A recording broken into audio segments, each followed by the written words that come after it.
आणि जे मी इकडे पण बघतोय ही पण मेमरी मी कधी विसरू शकत नाही आज. Thank you so much. मी काय म्हणू, माझे वर्ड्स संपले. मला माहित नाही आता काय बोलायचं, पण थँक्यू सो मच.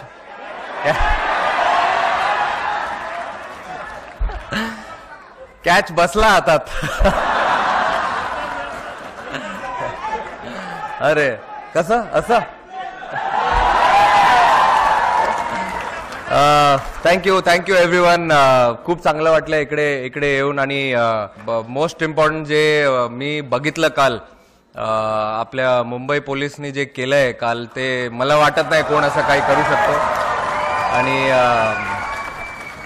होपफुली असंच आम्हाला इन्स्पिरेशन भेटत असणार. आणि नंतर परत अजून एक वर्ल्ड कप आपण जिंकू.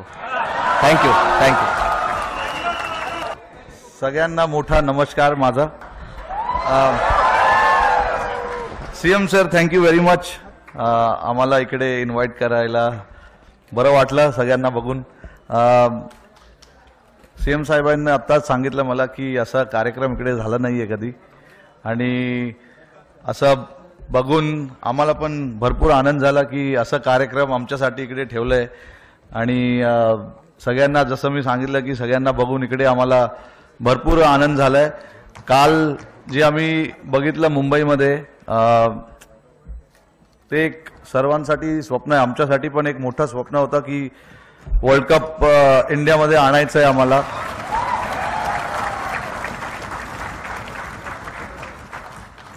अकरा वर्ष आम्ही थांबलेलो या वर्ल्ड कपसाठी. 2013 मध्ये आम्ही लास्ट ICC चॅम्पियन्स ट्रॉफी जिंकलेलो. आणि मी फक्त सगळ्यांचं भरपूर आभारी आहे, टीममेट्स.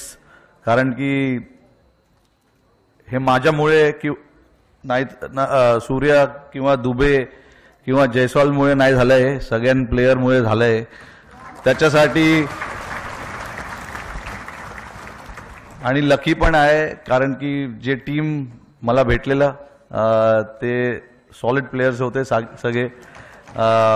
सगळ्यांनी जेव्हा टीमला कोणाला तरी हात वर करायचं होतं, डिफरंट मॅचेसमध्ये हात वर केला आणि आपल्याला जिंकवलंय.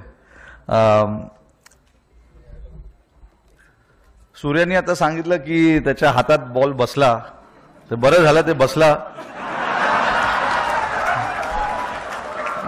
नाहीतर पुढे त्याला मी बसवलं असतं.